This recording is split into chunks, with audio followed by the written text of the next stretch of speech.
Raheem Morris is no longer the head coach of the Atlanta Falcons.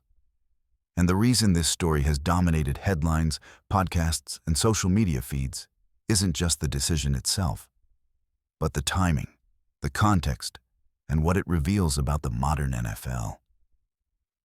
This wasn't a quiet off-season move buried in paperwork. It happened immediately after the season ended, at a moment when many believed the team had finally begun to stabilize. On the surface, the explanation appears simple. The Falcons missed the playoffs again. The record wasn't good enough.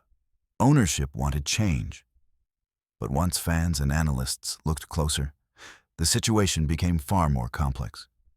And that's when this stopped being just another coaching change and turned into one of the most talked about stories in American sports. Just weeks earlier, the narrative around Atlanta had shifted. The team closed the season with momentum. Wins started to stack up. The locker room looked engaged. Players spoke openly about belief, direction, and trust. For the first time in a long while, the Falcons didn't feel like a franchise drifting without an identity. They felt competitive, not dominant, but moving forward. That context matters. Because in the NFL, improvement is supposed to buy you time. Or at least, it used to. When the Falcons chose to move on anyway, it raised a question fans across the league immediately recognized. If late-season progress isn't enough anymore, what actually is? The decision became even more significant when paired with another move. Atlanta didn't just part ways with Morris. They also moved on from their general manager. That signaled something bigger than dissatisfaction. It suggested a full philosophical reset, not a small adjustment. And that's when reactions intensified. Some fans understood the logic. The Falcons had been stuck in the middle for years. Not bad enough to fully rebuild, not good enough to contend. From that perspective, patience had already expired. Change wasn't reckless. It was overdue. Others saw something different. They saw a team repeating the same cycle: hire, hope, reset. A pattern that had failed before, now repeating again. They questioned whether stability was being sacrificed for optics, whether the franchise was chasing a perfect answer that doesn't exist in a league built on parity. What made this moment especially charged was the response from players. Support for Morris wasn't quiet or implied. It was public. That doesn't happen often, and when it does, it carries weight. Locker rooms don't defend leaders they don't believe in. That reality added emotional fuel to an already intense debate. Still, the organization didn't hesitate. There were no dramatic accusations, no public blame. Just a clean announcement and a clean break.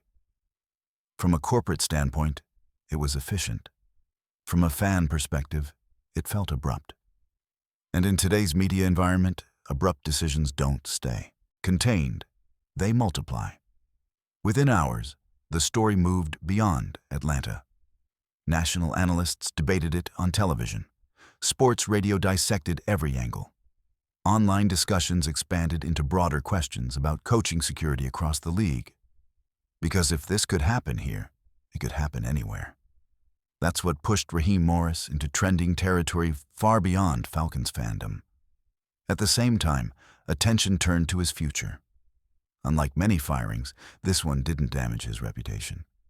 There were no reports of dysfunction or internal conflict. If anything, the debate surrounding his dismissal reinforced how respected he remains inside NFL circles. And that matters. Coaches tend to fall into two categories after moments like this. Some fade, others resurface quickly. History suggests Morris belongs in the second group. Teams searching for leadership, experience, and adaptability often value coaches who've already navigated difficult situations, especially those who exit without controversy. That reality has kept this story alive. Speculation followed almost immediately. Would another team bring him in quickly?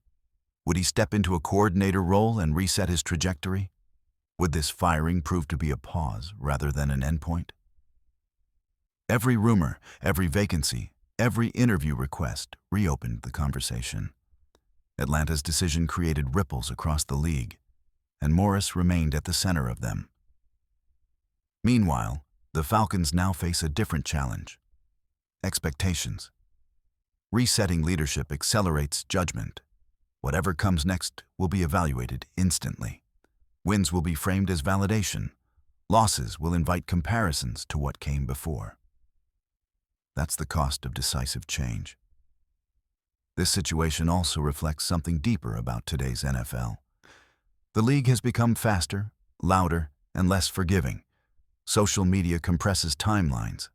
Fan sentiment shifts weekly. Coaches aren't judged solely by records anymore, but by trajectory, perception, and momentum.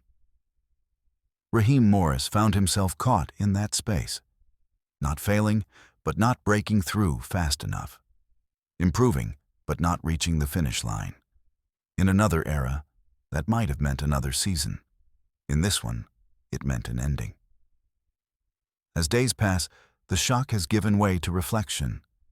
Analysts revisit early season losses. Fans rewatch late season wins. The debate shifts from what happened to what should have happened.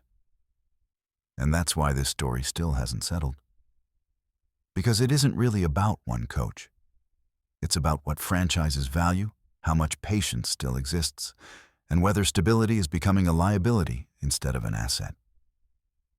Those answers won't come immediately. Outcomes take time. Careers don't resolve overnight. What we're watching isn't a conclusion, it's a midpoint.